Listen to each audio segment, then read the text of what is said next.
नमस्कार दोस्तों, कैसे हैं आप सब। इनकम टैक्स का रिटर्न फाइल करते समय अधिकतर लोगों के दिमाग में ये क्वेश्चन आता है कि which ITR form suitable for me, मेरे लिए कौन सा आईटीआर फॉर्म सुटेबल रहेगा। ठीक है, तो यहाँ हम बात कर लेते हैं। तो income tax department introduce 7 different types of form of different types income. ठीक है, इनकम टैक्स डिपार्टमेंट ने 7 तरीके के डिफरेंट अलग अलग इनकम के लिए अलग अलग फॉर्म्स को यहाँ पे प्रोवाइड किया हुआ है। ठीक है, आईटीआर 1, 2, 3, 4, 5, 6 एंड 7 7 तरीके के यहाँ पे फॉर्म्स दिए गए हैं। ठीक है, इसमें दोस्तों अलग अलग आईटीआर में अलग अलग इनकम को शो कराना होता है। ITR form chosen by nature of person and nature of income. दोस्तों यहाँ पे नेचर ऑफ पर्सन और नेचर ऑफ इनकम के हिसाब से हमें आईटीआर फॉर्म को चूज करना है। तो आज इस वीडियो में हम पूरा यही जानेंगे कि कौन से फॉर्म को कब हमें चूज करना चाहिए। इससे पहले दोस्तों जान लेते हैं कि आईटीआर फॉर्म क्यों भरना चाहिए। क्वेश्चन आता है कि why we file income tax return. तो यहाँ पर मैं आपको थोड़ा सा इसके बारे में समझाना चाहूंगा, ज्यादा नहीं, थोड़ा सा ही टाइम लूंगा। तो मैं यहाँ पर बताना चाहूंगा एवरी इंडिविजुअल्स जिनकी इनकम 2.5 लाख या 3 lakh as per under section 139 of income tax act 1961, यानी कि जो बेसिक एग्जम्पशन लिमिट है दोस्तों, ओल्ड रिजीम के लिए 2.5 लाख है और न्यू रिजीम के लिए 3 लाख है। ठीक है, तो अगर आपकी बेसिक इनकम इससे ज्यादा है तो आपको इनकम टैक्स का रिटर्न फाइल करना होता है। बेसिक जानकारियां लोगों को पता है, लेकिन फिर भी एक बार मैं आपसे कहूंगा कि आप वीडियो को पूरा लास्ट तक देखिए, आपको बहुत सारी चीजें इसमें नई सीखने को मिलने वाली है। ठीक है, तो यहाँ पर बेसिक एग्जम्पशन लिमिट की बात हो चुकी है। उसके बाद हम बात करते हैं कि ये ऐसा जरूरी डॉक्यूमेंट होता है जब आप लोन अप्लाई करने जा रहे हो बैंक में। अब वो लोन चाहे कोई भी हो, आप घर खरीदने के लिए लोन लेना चाह रहे हैं या फिर आप कोई भी पर्सनल लोन लेना चाह रहे हैं, किसी भी प्रकार का आप लोन लेना चाह रहे हैं, तो उसके लिए बैंक आपसे सबसे पहले जो डिमांड करता है वो आईटीआर की बात करता है। ठीक है, और आईटीआर ये यूजफुल हो सकता है आपका क्रेडिट कार्ड के केस में भी। ठीक है, क्रेडिट कार्ड कंपनी क्या करती है, सबसे पहले आपसे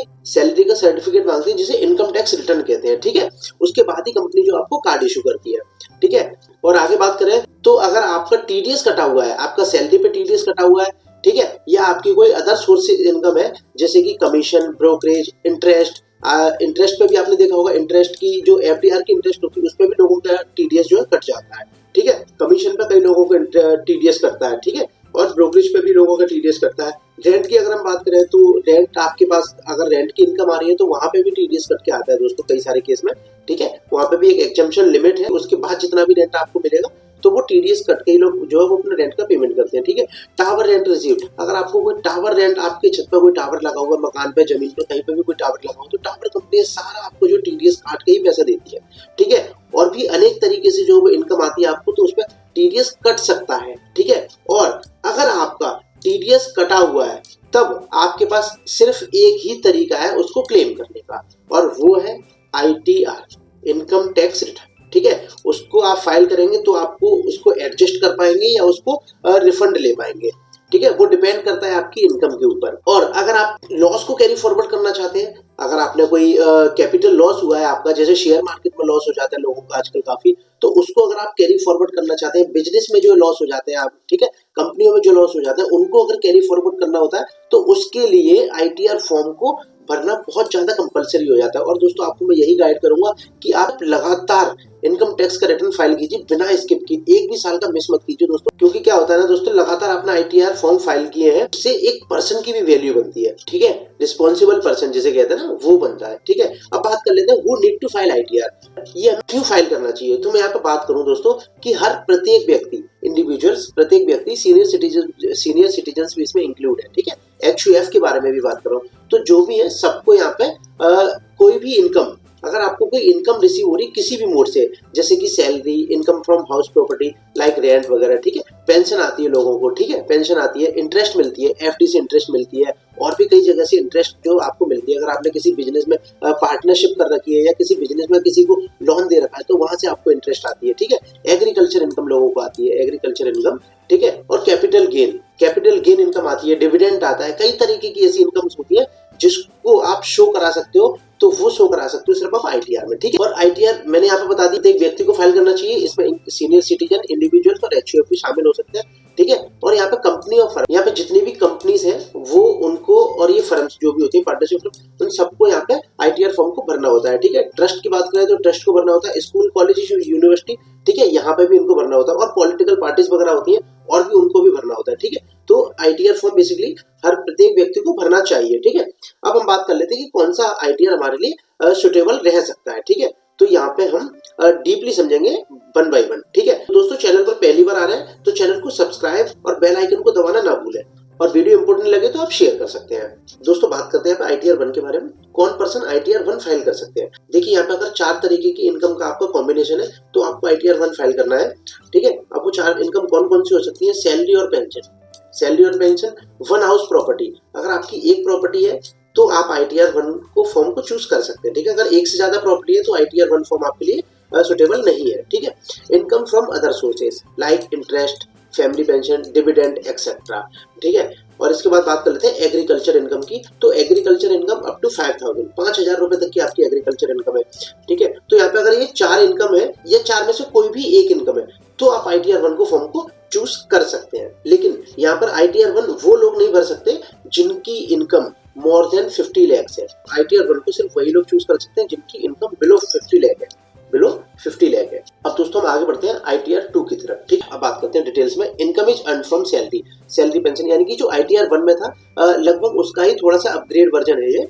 income is earned from salary pension more than one house property. ठीक है, ITR 1 में वन हाउस प्रॉपर्टी दिखानी थी। ठीक है, अगर more than one house property से अगर आपको कोई इनकम हो रही है तो आप यहाँ पे जा सकते हैं। ठीक है, और यहाँ पे कैपिटल गेन की बात कर लेते हैं। कैपिटल गेन अगर आपको होता है इक्विटी और म्यूचुअल फंड से, आपने कोई शेयर खरीदे हैं, बेचे हैं, तो उसके हिसाब से कोई आपको अगर कैपिटल गेन होता है तो वो आप यहाँ पे रिपोर्ट कर सकते हैं। ठीक है, लेकिन इसमें बस ये याद रखिएगा कि इसमें इंक्लूड नहीं होता है, not include intraday and FNO। ठीक है, इंट्राडे की ट्रेडिंग और FNO की ट्रेडिंग इसमें इंक्लूड नहीं होती है। ठीक है, अब आप कोई प्रॉपर्टी सेल कर रहे हैं तो उससे कोई प्रॉफिट हो रहा है तो वो भी आप यहाँ पे रिपोर्ट कर सकते हैं। लॉटरी वगैरह आप जीते हैं कोई, ठीक है, या गेम से आपको कोई अर्निंग हुई है, जैसे कि आपका ड्रीम 11 हो गया, माई 11 सर्कल हो गया। ठीक है, तो इन सब से अगर आपको कोई इनकम हो रही है, आपके पास कोई फॉरेन असेट्स है, ठीक है, तो यहाँ से, और आप अगर पार्टनर है किसी फर्म में और एग्रीकल्चर इनकम आपकी 5,000 रुपए तक है, ठीक है, तो आप ये ITR फॉर्म को चूज कर सकते हैं, उनके लिए ITR फॉर्म एप्लीकेबल होगा। ठीक है, आगे बढ़ते हैं ITR 3 की तरफ। ठीक है, लेकिन दोस्तों ITR 3 को समझाने से पहले मैं एक बार आपको ITR 4 पे लेके चलता हूँ। ठीक है, मोस्टली जो ITR फाइल किया जाता है दोस्तों वो ITR 1 फाइल किया जाता है, क्योंकि अधिकतर लोग 50% लोग, इंडिया के 50% लोग इस ITR 1 को चूज करते हैं, क्योंकि यहाँ पर अधिकतर लोगों का ये कॉम्बिनेशन रहता है और यहाँ तक उनका फुलफिलमेंट हो जाता है। ठीक है, उसके बाद जो सबसे ज्यादा भरा जाने वाला फॉर्म है वह ITR 4। ठीक है, ये बेसिकली ITR 1 जैसा ही होता है, इसमें सारी चीजें जो ITR 1 में शो होती है वही सारे कॉलम इसमें दिए हुए हैं। ठीक है, लेकिन इसमें एक एक्स्ट्रा बेनिफिट दिया हुआ है। वो एक्स्ट्रा बेनिफिट क्या है कि इसमें प्रिजम्पटिव इनकम स्कीम होती है, उसके अंदर इसको फाइल कर सकते हैं। ठीक है, अब बात करें कि इसको कौन कौन फाइल कर सकता है, तो यहाँ पे कोई भी wholesaler, retailer, doctor, freelancer, insurance agent, है ना, एनी अदर प्रोफेशनल जिनका टर्नओवर 2 करोड़ रुपए तक है, तो वो ITR 4 को फॉर्म को चूज कर सकते हैं, क्योंकि 2 करोड़ से ज्यादा अगर आपका टर्नओवर होता है तो वहां पर आपको ITR 3 फाइल करना होता है। ठीक है, यहाँ पर 2 एक्स्ट्रा कॉलम दिए होते हैं, 4480 और 4480A। जितने भी प्रोफेशनल्स हैं लाइक डॉक्टर, CAs, ठीक है, एडवोकेट्स, तो ये सब क्या करते हैं कि इनके लिए 50% का स्लैब होता है। ठीक है, आपकी जितनी भी ग्रॉस रिसिप्ट है उसका 50% यहाँ पे डिक्लेयर करके अपना 4480A के थ्रू अपना रिटर्न फाइल कर सकते हैं। ठीक है, और अगर आप कोई होलसेलर, रिटेलर या कोई भी है, नॉन प्रोफेशनल्स के लिए यहाँ पे बात हो रही है, तो उनके लिए 2 ऑप्शन होते हैं, 6% और 8% का। ठीक है, जो अपने टोटल टर्नओवर का जो सेल्स हुई है उनकी, उस टोटल टर्नओवर का 6% या 8% अपना दिखा के और यहाँ पे अपना रिटर्न फाइल कर सकते हैं 4480 में। आगे बढ़ते हैं दोस्तों, ITR 3 की तरफ लेके चलते हैं। ठीक है, ITR 3 बेसिकली उनके लिए है जिनकी इनकम बिजनेस से है, जो बिजनेस ओनर है, ठीक है, प्रोफेशनल्स है, and others who have income from the proprietary business should file ITR 3। जो प्रोप्राइटरशिप का बिजनेस चला रहे हैं, जो प्रोप्राइटर है किसी फर्म में, ठीक है, उनके लिए ITR 3 बनाया गया है और इसको HUFE फाइल कर सकते हैं। और यहाँ पर ना एक जो एक्स्ट्रा कॉलम है वो दिया हुआ है कि ट्रेडिंग अकाउंट, P&L अकाउंट और बैलेंस शीट। ठीक है, जिन लोगों के, जो लोग अकाउंट अपना मेंटेन करते हैं, बुक्स ऑफ अकाउंट मेंटेन करते हैं, उनके केस में ट्रेडिंग अकाउंट, P&L अकाउंट भी बनता है, ठीक है, बैलेंस शीट भी बनती है, तो उसको यहाँ पे फाइल करने के लिए ITR 3 में ये सारे ऑप्शंस दिए गए हैं। ठीक है, यहाँ पे इंट्राडे की इनकम को भी आप दिखा सकते हो, जो आपको शेयर मार्केट के इंट्राडे से इनकम हो रही है वहाँ पे आप यहाँ पे आप दिखा सकते हो। ठीक है, ऑडिट, अगर आपके ऊपर ऑडिट एप्लीकेबल है तो ऑडिट के केस में भी ITR 3 ही फाइल किया जाता है। ठीक है, तो दोस्तों यहाँ पर मैंने आपको ITR 1, ITR 2, ITR 3 and ITR 4 ये 4 फॉर्म आपको मैंने यहाँ पे समझाए हुए हैं। ठीक है, अब बात करते हैं ITR 5 की। तो ITR 5 दोस्तों बेसिकली क्या है ना कि partnership firms, LLP, association of person यानी कि AOP, body of individuals BOI, artificial juridical person AGP, business trust वगैरह, इन सब से रिलेटेड होता है ITR 5 फॉर्म। ठीक है, इसमें इंडिविजुअल्स का नहीं है, ये सब कंपनीज और फर्म्स के लिए ITR 5, ITR 6, ITR 7। ठीक है, ये तीनों ही फॉर्म मेरे कंपनीज और ये फर्म से रिलेटेड है। ठीक है, ITR 6 की बात करें तो जो कंपनीज एक्ट में रजिस्टर्ड होती है उनके लिए ITR 6 फॉर्म यहाँ पे जो चूज करना होता है। ठीक है, ITR 7 की बात करें तो यहाँ पे चैरिटेबल ट्रस्ट हो गया, पॉलिटिकल पार्टीज हो गए, ठीक है, या कोई साइंटिफिक रिसर्च इंस्टीट्यूट हो गई जैसे कि यूनिवर्सिटी वगैरह कोई हो गए। ठीक है, उन सब के केस में ITR 7 की रिक्वायरमेंट आती है। ठीक है, तो ITR 5, ITR 6, ITR 7 ये बेसिकली कंपनीज वगैरह के लिए होता है। ठीक है, और बेसिकली जो इंडिविजुअल्स और HUF के लिए जो फॉर्म है वो है ITR 1 to ITR 4।